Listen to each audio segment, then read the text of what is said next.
Good morning. It's Tuesday. Welcome to Morning Conversation.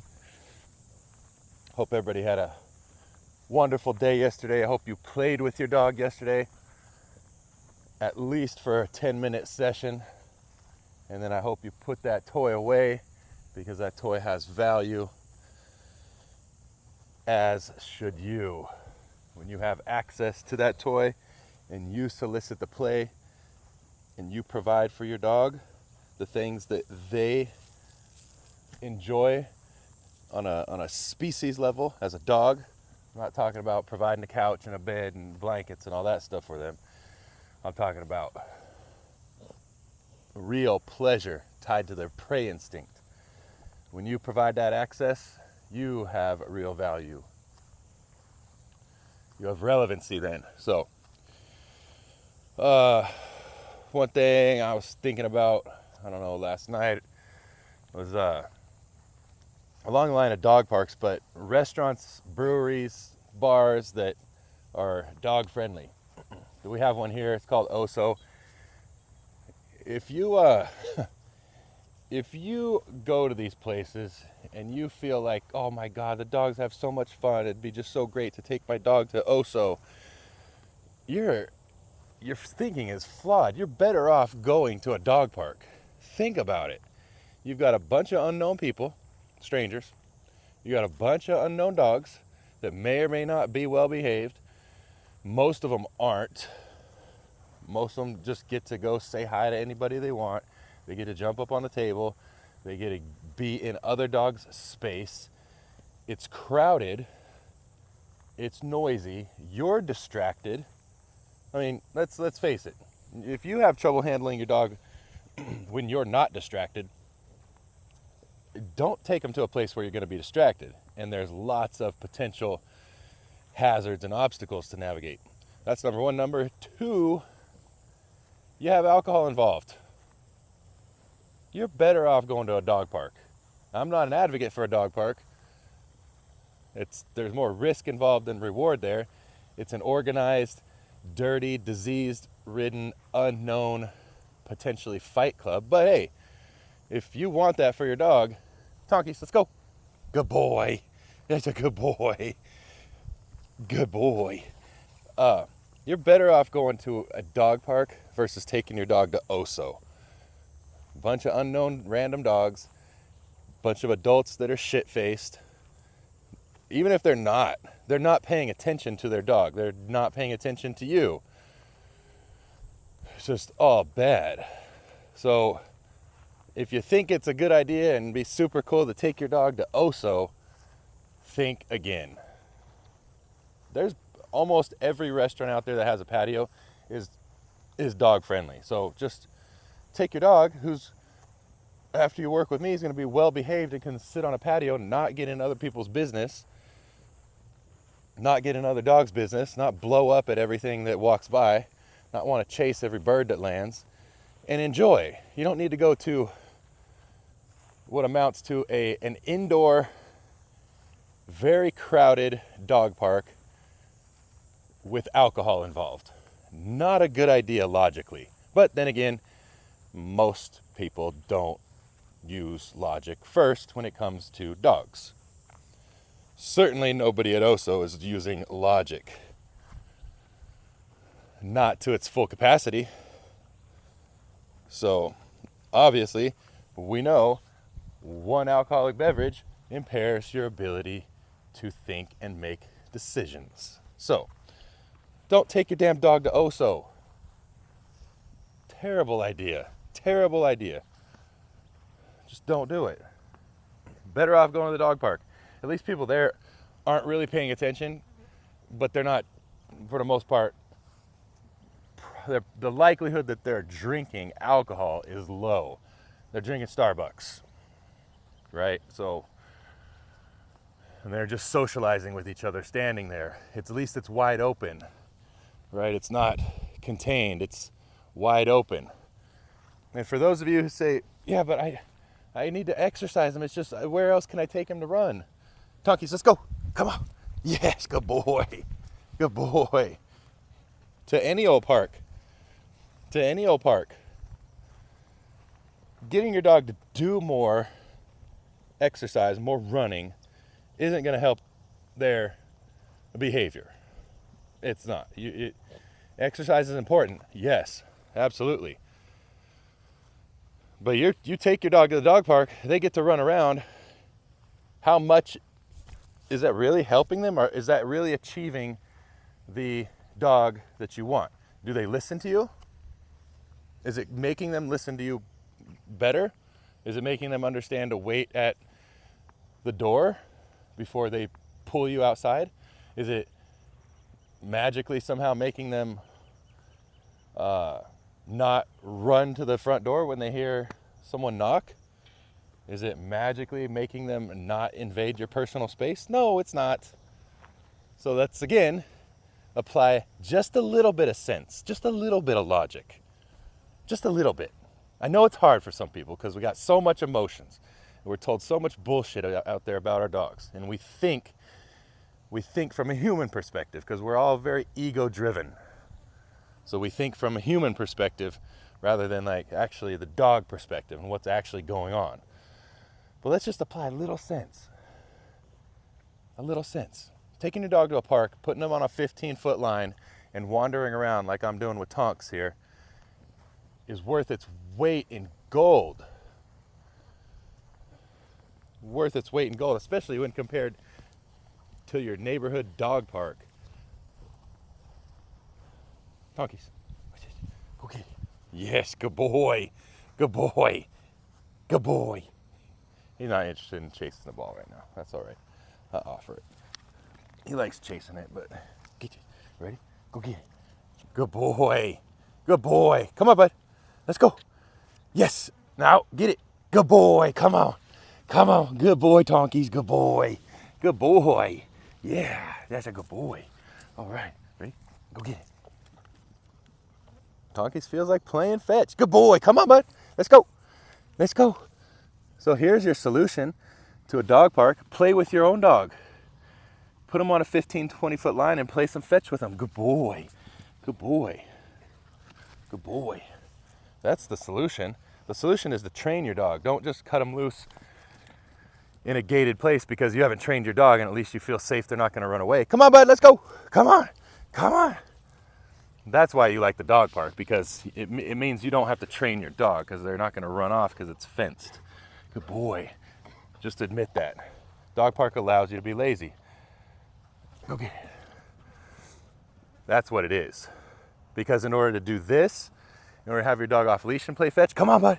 Come on, bud. You have to put in some work and have some knowledge. And those things cost money and time. If your dog isn't worth the money and time to be able to give them this kind of freedom so that you can interact with them and play with them, good boy, then I really, really encourage you to question why you have a fucking dog. Come on, bud, good boy. Let's go. That's a good boy. Yeah. Good job, bud. Good boy. Good boy. So I can do this a little bit to get his drive up. So I got the ball, and I'm just going to take off running. Let's go. Oh, yeah. Come on. Come on. And then give it a toss. Good boy. Good boy. Come on, bud. Level up your fetch game, people. Come on. Let's go. Come on. Yes. I'm moving away from him a little bit. Good boy. Good boy. Get involved. Get involved. Don't stand there like a putz. Get involved. Be excited. Be excited. Be exciting. So I'm going to watch. I'm going to take off running again. Let's go. Good boy. Okay. I'm going to change directions. Good boy. Get his drive up and throw. Good boy. Let's go, bud. Come on. Come on. Come on, Tonkies. I'm going to run away from him. Yes. Good. Good boy. Good boy. Anyway, you like the dog park because it's closed in. You think, and also you like it because you think your dog needs doggy friends. An adult dog does not need doggy friends. Got news for you. An adult dog does not need doggy friends. Your dog needs you. Your dog needs to be fulfilled. He does need socialization, but that does not mean he needs friends. But we like the dog park because it's closed in. We feel safer. It looks like our dog's just having a wonderful time when maybe not. Maybe not. You gotta be a really good read of body language and understand dogs to know if your dog's truly always having a good time. Same goes for OSO or restaurants and breweries. They're dog friendly where people are drinking, not paying attention. How good are you with reading dogs? How good are you at standing up for your dog? Are you drinking? Are you making good decisions on behalf of your dog when another dog comes up in their face and is making your dog uncomfortable? Yeah, those answers are all in the negative. Okay, ready? Go get it. Uh-oh, Tonky's got the, good boy. Good boy. Dang, you didn't attack the sprinklers. Good job, bud. Good job. Sprinklers are high value for him. He likes killing sprinklers. Good boy. Which we're gonna go do right now. Come on. So I'm gonna take the ball up. And we're gonna go kill some sprinklers. Let's go, bud. But I'm gonna control his access to it. I'm gonna control the access to the sprinklers. So it's gonna look like this. As we approach, he's right here. Sprinklers there. Rest. Good boy. I'm gonna control the access. And I'm gonna tell him to go get it. Go get it. Get it. He wants the ball. Get it, Tonkies. Get it. Let's go. Get the sprinkler. Get it. Yes, good boy. He wants the ball. Wow. Huh. He wants the ball more than the sprinkler. Interesting. Get it. Good boy. Go get it. Go get it. I confused him. Go get it. Good boy. Good boy. Good boy. So I can incorporate the ball with the sprinkler and call him out of it as a reward to call him off it. Ready? Go get it. Interesting. My boy who loves killing sprinklers wants the ball today. Huh. That kind of ties, so this right here, this is a good example, kind of ties in with what I talked about yesterday in terms of being flexible. I like when he goes and gets the sprinklers. It's fun. It's a good challenge to be able to call him out of it, out of a very, very high drive flow and call him out of it. But he don't want to get the sprinklers today. He wants to chew on a ball. Cool. I like him doing the sprinklers. I know he likes the sprinklers, but be flexible. If you want your dog to play fetch, but they like playing tug of war, play more tug of war. And then slowly start to throw that tug toy a couple feet away. Not far, 2-3 feet away, throw it. See if they bring it back to you. You can start building on fetch, but don't start with a game that they don't necessarily like to play. Start with the game they naturally really like to play. Oh, bud, good job. Yeah, dog parks, also, your dog doesn't need doggy friends. You're putting your dog at risk of disease, injury, negative training. Negative training is where you call your dog and they don't come back to you. Come on, bud. And then you go to them. Good boy. That's one example of negative training. Negative training is where your dog is so excited to go to the dog park, they jump out of the car, they're pulling towards the park as you're trying to close the door and get all your shit together, and they pull you all the way in. That's negative training. Don't ask the question like, I just can't get him to walk nice with me on a leash. Duh. That's negative training. Negative training happens in abundance at the dog park. And negative training happens in abundance at bars and restaurants that are dog friendly and like Oso here locally. That's negative training. You're putting your dog at risk for emotional trauma and stress at a dog park. Good boy. Good boy. So it's just not worth it. Your dog does not need doggy friends. You want them to have doggy friends. And again, that's your wants and your emotions and your projections. coming in ahead of what your dog actually needs. Because you think if they've got more doggy friends, I don't have to exercise them as much. If they have more doggy friends, that's going to help them be more balanced, and I don't have to do as much work. That's ultimately what it comes down to. You want your dog to be happy, but you also want them to listen and be well behaved. And so we think if they've got doggy friends, it's going to tire him out more. He's got to have someone to run around with, because I can't run around with him, or I choose not to run around with him, or I choose not to exercise him, or choose not to get a treadmill, or choose not to do the training so that he can exercise. There's all choices. At the end of the day, your dog doesn't need doggy friends. Your dog needs you to step up. Your dog needs you to have a little bit of discipline. Your dog needs you to have a little bit of self-control. So that's control. I'll toss it up. Dog needs you to have discipline, self-control, awareness. That's what your dog needs. And then implement that in alignment with having a balanced dog and fulfilling their needs. Exercise. Tonkies, go get it. Come on. I threw it the opposite way. I threw a little curveball. Come on, bud. Go find it. Go find it. Find it. Come on, bud. Find it. Come on. Find it.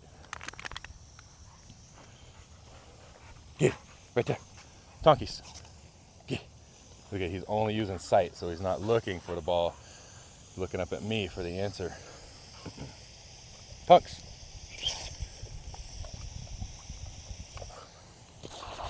Tonkies. Okay. Yes, good boy. Good boy. That was funny. He's being goofy this morning.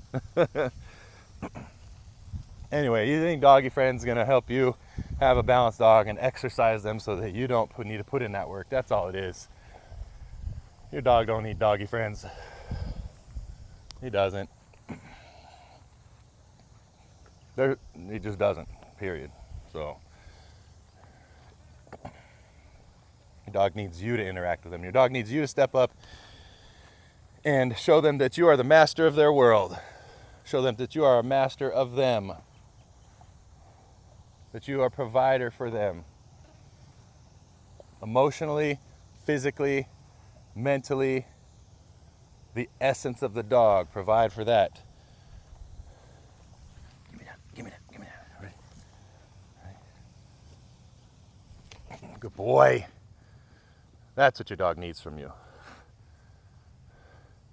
I just threw it maybe 20 yards.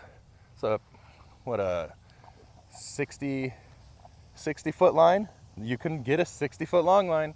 You can get a 50-footer. You could start with a 15-foot, and I'll show you what that looks like. Good boy. Good boy. So I'll show you what a little 15-foot toss looks like, right? Because you can start with a 15-foot leash or line and do a little short toss like this. Get it. Good boy. Good boy. Come on, bud. Come on. Come on.